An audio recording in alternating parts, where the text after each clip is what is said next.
Bom pessoal, mais uma vez sejam bem-vindos ao Ciências Web. Nesse vídeo nós vamos estar falando sobre integração. Na verdade, esse é o primeiro de uma série de vídeos sobre integração que nós vamos fazer, né? Nesse vídeo nós vamos estar abordando três tópicos. Primeiro, o conceito de integral e a relação que esse conceito tem com a área sobre a curva de uma função.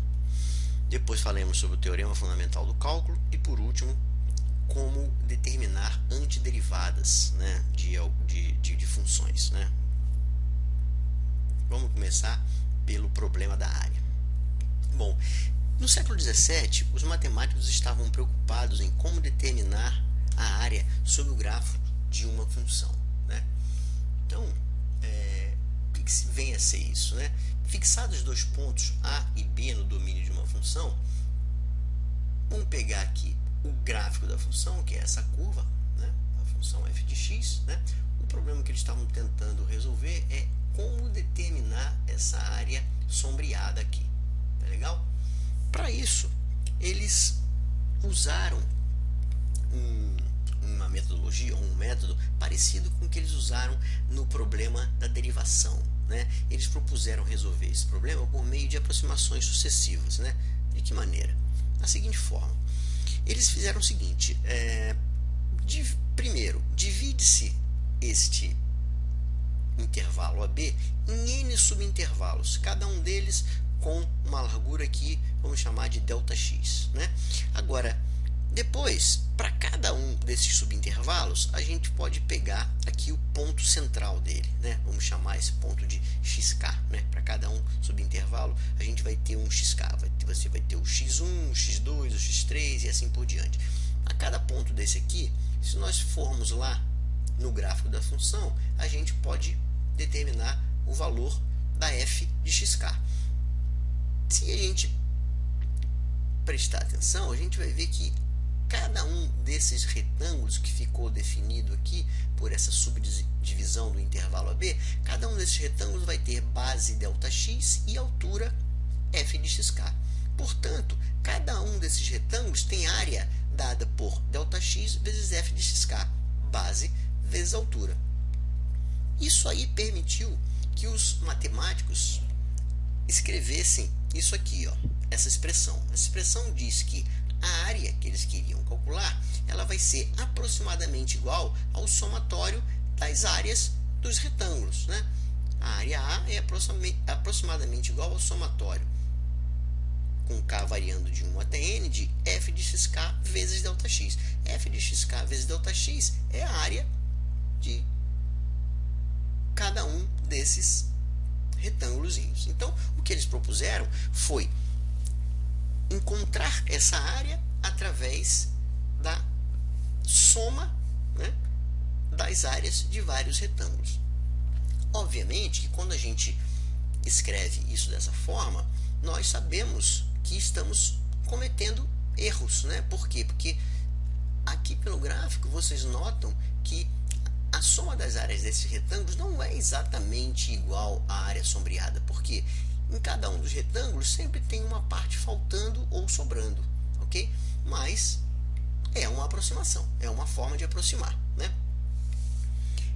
Esse problema da precisão da estimativa, ele é resolvido quando a gente aumenta cada vez mais o número de subintervalos. Note, por exemplo, aqui, ó, se a gente pegar, subdividir o intervalo AB em apenas dois subintervalos, nós obviamente estamos vendo que a soma das áreas desses dois retângulos é uma aproximação bem grosseira da área que eu estou querendo calcular, que é essa área aqui sombreada, né? Porque ó, esse pedaço aqui ficou de fora, esse pedaço ficou de fora, né? Eu cometi erros, né, nessa aproximação. Porém, se eu dobrar o número de subintervalos, né? Ou seja, em vez de 2, colocar 4 subintervalos, aqui, ó, essa aproximação já é mais precisa do que a anterior. Se eu dobrar de novo, eu melhoro mais ainda a precisão da minha estimativa. Ou seja, quando o número de subintervalos aumenta, ou seja, quando ΔX tende a zero, quando ΔX fica cada vez mais próximo de zero, eu vou melhorar cada vez mais a precisão da minha estimativa, né? Até que, no limite, no caso limite, o somatório das áreas dos retângulos vai ficar exatamente igual à área que eu quero calcular, que é a área achurada, a área sombreada ali. Ou seja, quando ΔX tende a zero, o valor do somatório tende para um determinado valor. E esse valor é exatamente o valor daquela área que os matemáticos queriam calcular. E a esse valor, a esse número para o qual tende essa sequência de somatórios, eles deram um nome. Eles denominaram de integral definida da função f de x entre os pontos A e B. Essa aqui é a notação que os matemáticos usam para significar a integral da função f de x entre os pontos A e B. Então, esse aqui é o sinal de integral, é o símbolo que os matemáticos usam para significar a integral. Então, a integral definida da função f de x entre os pontos A e B, né, que é denotada dessa forma, é exatamente igual ao limite, quando ΔX tende a zero, do somatório das áreas desses retângulos. Tá joia? Ou seja, a integral definida que eles queriam é representada, né, exatamente por esse limite. Né? A integral definida entre A e B de f de x dx é exatamente a área que eles queriam. Foi assim que eles resolveram, né, atacar o problema de calcular a área. Agora, notem, se a gente prestar atenção, né, essa função ela pode ser bastante complicada. Esse gráfico ele pode ser bastante complicado. Se para cada vez que a gente for querer calcular essa área, nós tivermos que fazer esse processo, né, de dividir o intervalo AB em dois subintervalos, depois em 4, em 8, 16, 32 e assim por diante, e for calculando esses somatórios para cada uma dessas subdivisões, e depois no final descobrir para que número, né, essa sequência de valores vai tender quando ΔX tender a zero, né? Toda vez que eu for calcular, que eu quiser calcular uma área, eu tiver que ter esse trabalhão todo, isso não é muito prático, né? Então, esse conceito ele é pouco prático, né, para se calcular as áreas. Então, mas felizmente os matemáticos descobriram e provaram um teorema que acabou sendo conhecido até hoje como o teorema fundamental do cálculo. Esse teorema ele estabelece uma relação entre o processo de derivação de uma função e o processo de integração, que é isso que a gente acabou de ver, tá certo? O que esse teorema nos fala, né? Esse teorema ele foi proposto por Isaac Barrow, né, que era professor de Newton em Cambridge. E o que o Isaac Barrow propôs é que a derivação e a integração, na verdade, são processos inversos um ao outro, né?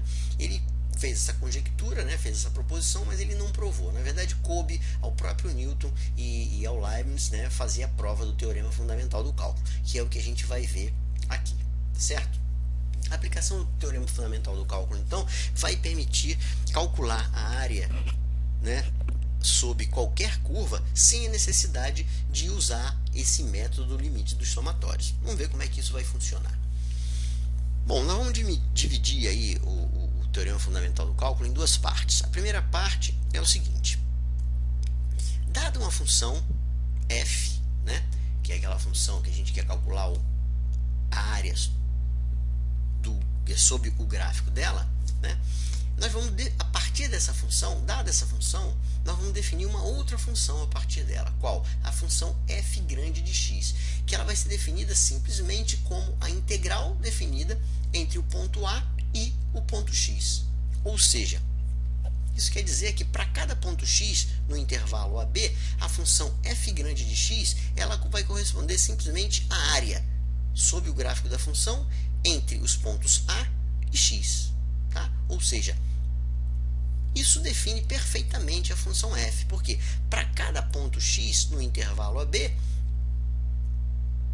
essa área aqui é exatamente o valor da função f grande no ponto x. Então, para cada valor de x, existe um valor bem definido para f de x. Que valor? o valor dessa área, certo? Agora, a segunda parte do teorema fundamental do cálculo é que é a parte mais crucial, que é o seguinte: os matemáticos acabaram conseguindo demonstrar o seguinte, que dada essa função f de x, que é nós vamos estar supondo que ela é sempre uma função contínua, né, a gente pode demonstrar que essa função f grande de x, que foi definida como sendo a integral definida da função f pequeno de x, essa função f grande de x, ela é derivável. E, além dela ser derivável, a derivada dela é a própria função f de x. Ou seja, a derivada daquela função área, que corresponde à integral definida, derivada daquela função é a função original. Como é que a gente enxerga essa afirmação, né? Que é a afirmação do teorema fundamental do cálculo? Da seguinte forma: vamos partir da definição de derivada. Se a gente quisesse escrever a expressão da derivada da função f grande de x, ela seria, pela definição de derivada, o limite quando Δx tende a zero de f grande de x mais Δx menos f grande de x sobre Δx. Isso aqui é ΔY sobre Δx, ok? Essa não é a definição de derivada, é o limite quando Δx tende a zero do ΔY sobre Δx? Pois é. Então, partindo da definição de derivada, né, agora nós vamos usar a nossa definição da função f grande. Bom, esse numerador aqui, f de x mais Δx menos f de x, né, a partir da definição, ele pode ser substituído pelo quê? Por uma diferença entre duas áreas, né? Ó, f de x mais Δx é o gráfico, é a área sobre o gráfico dessa função entre os pontos a e x mais Δx. Por outro lado, f grande de x é também a área sobre o gráfico dessa função entre a e x. Logo, essa diferença, f de x mais Δx menos f de x, vai ser simplesmente igual à área desta região aqui sobre o gráfico da função, entre x mais Δx e x. Mas essa área, ela é aproximadamente igual à área deste retângulo, ok? E a área desse retângulo é f de x vezes Δx. Então, eu posso reescrever esta igualdade da seguinte forma: f' de x é igual ao limite quando Δx tende a zero de f de x vezes Δx sobre Δx, né? Mas esse quociente aqui vai ser igual a f de x, porque o Δx pode ser simplificado com Δx de baixo. Então, o que nós acabamos de ver aqui é que realmente a derivada da função f grande de x é igual à função f de x, ok? Que é a afirmação do teorema fundamental do cálculo. Pessoal, por que isso é importante para os matemáticos? Porque essa função f grande de x, que é denominada a antiderivada ou a primitiva da função f, né, ela vai nos ajudar a calcular aquela área, né? Por quê? Porque como a função f grande de x, que é uma função tal que quando for derivada ela vai dar a função f pequeno, né? Essa função f grande de x, ela pode ser usada para calcular a área sobre o gráfico entre a e b. Como?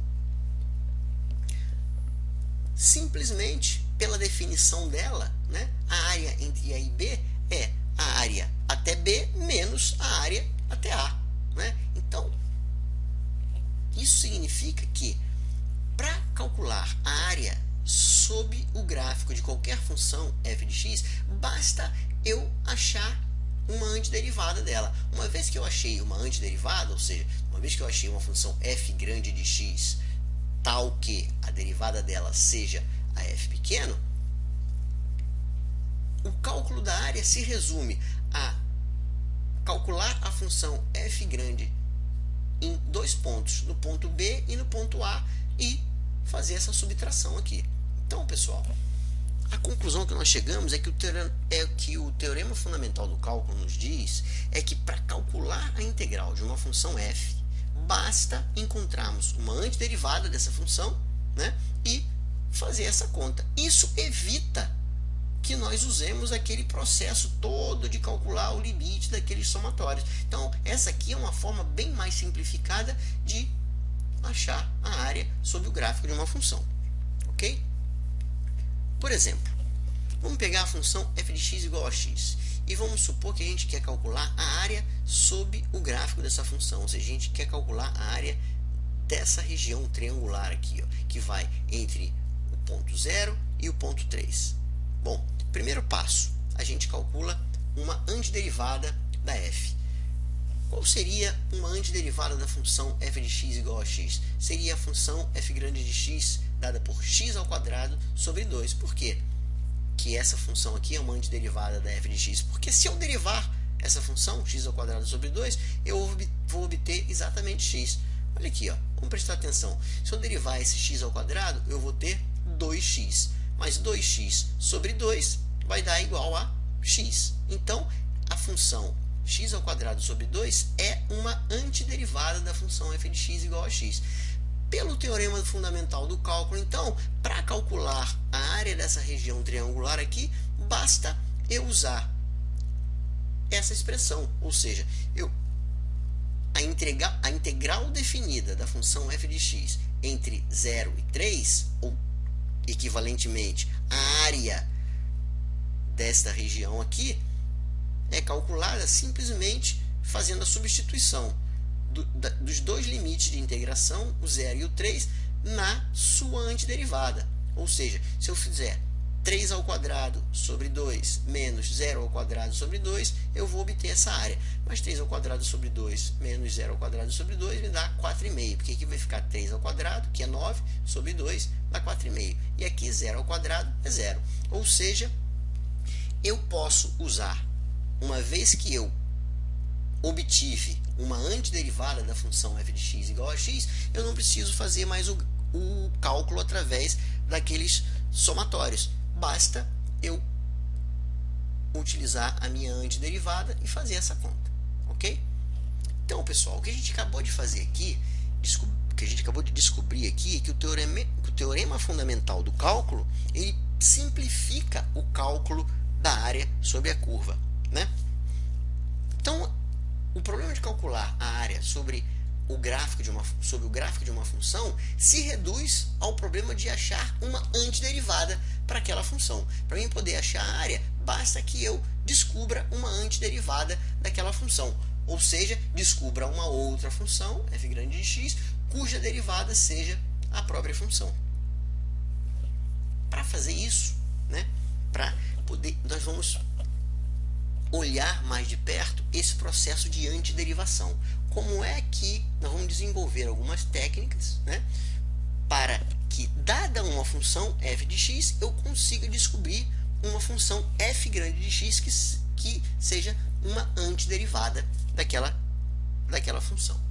Bom, a primeira coisa que a gente tem que notar sobre esse processo de antiderivação é o seguinte, que se eu pego uma função f de x e eu descubro uma antiderivada dela, uma f grande de x, ou seja, pela definição da antiderivada, se f grande for uma antiderivada da f de x, então qualquer função do tipo f grande de x mais k, onde k é uma constante, é também uma antiderivada da f. Por quê? Porque a antiderivada dessa constante aqui vai ser zero, né? Por exemplo, vamos tomar a função f de x igual a x ao quadrado, né? Uma antiderivada da função x ao quadrado seria a função x ao cubo sobre 3, ok? Por quê? Porque se a gente derivar esse x ao cubo aqui, vai ficar 3x ao quadrado. O 3 aqui do numerador vai ser eliminado contra esse 3 do denominador e eu vou ficar só com x ao quadrado. Então, x ao cubo sobre 3 é uma antiderivada da função x ao quadrado. Logo, a gente pode afirmar que qualquer função do tipo x ao cubo sobre 3 mais k também será uma antiderivada da função x ao quadrado.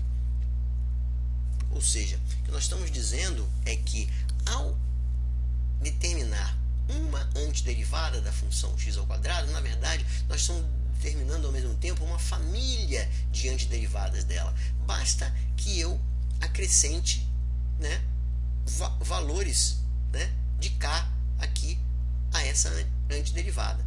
Olha só, a função x ao cubo sobre 3, ela tem esse gráfico aqui, ó. É essa função, ela passa na origem. Se eu fizer k igual a 1, essa outra função, x ao cubo sobre 3 mais 1, cujo gráfico é esse aqui, ó, é o mesmo gráfico de baixo, só deslocado uma unidade para cima, essa outra função, ela também é uma antiderivada de x ao quadrado, porque a derivada dessa função aqui também vai dar x ao quadrado. Se eu fizer k igual a 2, que equivale a deslocar esse gráfico aqui 2 unidades para cima, essa função aqui, ó, x ao cubo sobre 3 mais 2, também vai ter como antiderivada, também vai ser uma antiderivada de x ao quadrado, porque a derivada dessa função também é x ao quadrado. Se eu fizer k igual a menos 2, né, o que equivale a deslocar o gráfico da função x3 sobre 3, né, 2 unidades para baixo, nós vamos ter essa outra função aqui, x ao cubo sobre 3 menos 2. A derivada desta função aqui também é x ao quadrado, porém, essa aqui é uma outra antiderivada da função x ao quadrado. Então, quando a gente calcula uma antiderivada de uma função, na verdade, a gente está calculando uma família de antiderivadas, tá? Então, isso é a primeira coisa que a gente tem que saber sobre o processo de antiderivação, né? Que o processo de antiderivação, ele não fornece, né? Ele não tem como resultado uma função só, mas sim uma família de funções. Bom, pessoal, do mesmo jeito que a primeira coisa que nós fizemos para poder começar a estudar as derivadas das funções foi montar uma tabelinha de derivadas, ou seja, nós partimos de uma tabela que continha as derivadas de algumas funções elementares, e a partir dessas derivadas elementares nós fomos combinando, né, fomos desenvolvendo métodos para combinar essas derivadas das funções elementares e poder calcular a derivada de qualquer função, tá? No processo de integração ou de antiderivação, nós vamos usar esse mesmo método, esse mesmo procedimento. Primeira coisa que nós vamos fazer é montar uma tabelinha de antiderivadas de algumas funções elementares. Como é que nós vamos fazer isso? Usando a tabela de derivação, que nós já conhecemos, né? Então, por exemplo, ó, nós temos aqui 8 funções elementares, cujas integrais ou cujas antiderivadas nós vamos calcular, nós vamos descobrir baseando-se na tabela de derivação. Vamos ver como é que isso funciona. Por exemplo, a integral da função 1 dx. Qual seria? Qual seria a antiderivada da função 1 dx? Seria qualquer função do tipo x mais k. Por quê? Porque derivando a função x mais k, se a gente lembrar da tabela de derivada, a derivada da função x é 1 e a derivada de k é 0. Então, x mais k é uma antiderivada da função 1. Ok? A antiderivada de uma função do tipo x elevado a n seria uma função do tipo x elevado a n mais 1 sobre n mais 1 mais k. Por quê? Derivando, se a gente lembrar da tabela de derivada, a derivada da função x elevado a n mais 1 sobre n mais 1 é x elevado a n, porque a derivada de x elevado a n mais 1 seria n mais 1 que multiplica x elevado a n. Esse n mais 1 que a gente vai criar aqui no numerador vai ser eliminado contra esse n mais 1 do denominador. E a derivada de k é 0. Então, a derivada de x elevado a n mais 1 sobre n mais 1 mais k seria x elevado a n. Portanto, a antiderivada de x elevado a n é qualquer função do tipo x elevado a n mais 1 sobre n mais 1 mais k.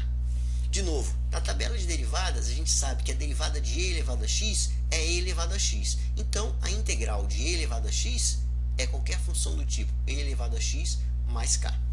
Na tabela de derivadas, a gente também sabe que a derivada de log neperiano é 1 sobre x. Portanto, a integral de 1 sobre x seria log neperiano mais k. A derivada de cosseno, como nós sabemos da tabela de derivação, a derivada de cosseno é menos seno. Portanto, a antiderivada de seno é menos cosseno. Sempre se lembrando de colocar o mais k no final. A tabela de derivada também nos fala que a derivada de seno é cosseno. Portanto, a antiderivada ou a integral de cosseno é seno. A derivada de tangente é secante ao quadrado. Portanto, a integral ou antiderivada de secante ao quadrado é tangente de x mais k. A derivada de secante, a gente lembra da tabela de derivadas, que era secante de x, tangente de x. Logo, a integral de secante tangente vai ser secante de x mais k. Ok? Então, pessoal, nós vamos usar daqui para frente essa tabela de integrais ou de antiderivadas de funções elementares para poder fazer a antiderivada, para poder descobrir a antiderivada de qualquer função. De que maneira? Vamos lá, passo a passo. Primeira coisa é estabelecer algumas regrinhas simples, né? Como, por exemplo, a regra do produto e a regra da soma. Do mesmo jeito que a gente tinha uma regra do produto, né, de uma função por uma constante, e a regra da soma entre duas funções, lá nas derivadas, nós também vamos ter regras equivalentes aqui. Então, por exemplo, se eu quiser calcular a antiderivada do produto entre uma constante e uma função qualquer, essa antiderivada é simplesmente igual a constante multiplicada pela antiderivada da função. Ou seja, toda vez que a gente tiver uma constante dentro do sinal de integral, multiplicando uma outra função, eu posso pegar essa constante e colocar aqui para fora do sinal de integral. Outra regra é a regra da soma. A integral ou a antiderivada de uma soma entre duas funções vai ser simplesmente obtida fazendo a integral da primeira mais a integral da segunda. Ok?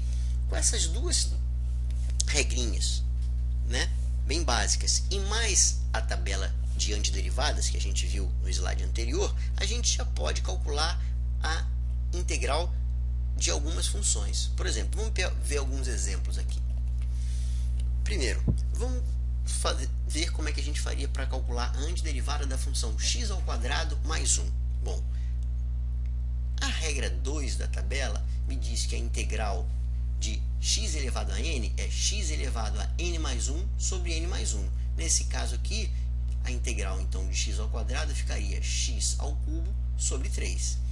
E a integral de 1 é x, pela fórmula número 1 da minha tabela. Portanto, a integral de x ao quadrado mais 1 seria x ao cubo sobre 3 mais x mais k. Temos que lembrar sempre de acrescentar o k no final. Segundo exemplo, a integral de 2 cosseno de x mais 1 sobre x.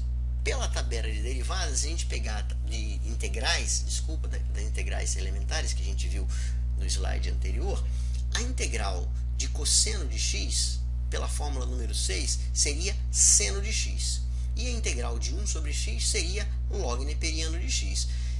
Usando a regra da constante, né, a gente então pode dizer que a integral de 2 cosseno x é 2 seno x. E a integral de 1 sobre x, log neperiano de x. Logo, a gente pode dizer que a integral de 2 cosseno x mais 1 sobre x é 2 seno x mais log neperiano de x mais k. Terceiro exemplo, a integral de e elevado a x mais 3 seno x. Usando as fórmulas 3 e 5 da tabela, né, a gente pode ver que a integral de e elevado a x é e elevado a x. Isso é o que nos diz a fórmula número 3. A fórmula número 5 nos diz que a integral de seno de x é menos cosseno de x. Então, usando aqui agora a regra da constante, como eu tenho uma constante que aqui é 3 multiplicado por seno de x, a integral de 3 seno de x seria 3 cosseno x. Logo, a integral de e elevado a x mais 3 seno x é e elevado a x menos 3 cosseno x mais k. Outro exemplo, a integral de 1 sobre x2. Como é que seria a integral da função 1 sobre x2? Bom, para isso, basta a gente notar que 1 sobre x ao quadrado é a mesma coisa que x elevado a menos 2. Bom, agora, usando a fórmula número 2 da tabela, que é aquela que diz que a integral de x elevado a n é x elevado a n mais 1 sobre n mais 1, então, quem é que é menos 2 mais 1? É menos 1. Então, ó, a integral de x elevado a menos 2 seria x elevado a menos 2 mais 1 sobre menos 2 mais 1, que é menos 1. Então, finalmente, nós obtemos menos 1 sobre x. Então, a integral de 1 sobre x ao quadrado é menos 1 sobre x mais k. Último exemplo, a integral de raiz de x. Bom, como a gente sabe, raiz de x é a mesma coisa que x elevado a meio. Então, usando de novo a fórmula 2 da tabela, a integral de x elevado a meio é x elevado a meio mais 1 sobre meio mais 1. Mas meio mais 1 é 3 meios. E meio mais 1 é 3 meios. Mas 3 meios aqui no denominador é a mesma coisa que 2 terços, né? Porque dividir por 3 meios é a mesma coisa que multiplicar pela fração inversa, que é 2 terços. Então, x elevado a meio mais 1 sobre meio mais 1 seria 2 terços, que multiplica x elevado a 3 meios. Mas x elevado a 3 meios, novamente, nós podemos substituir por raiz quadrada de x ao cubo. Então, finalmente, a integral de raiz de x é 2 terços de raiz de x ao cubo mais k. Bom, pessoal, por hoje é só. Nos próximos vídeos sobre integrais, nós vamos estar desenvolvendo técnicas mais poderosas para poder achar a antiderivada de funções mais complicadas, ok? Então, não percam as publicações dos nossos próximos vídeos sobre integrais. Um abraço.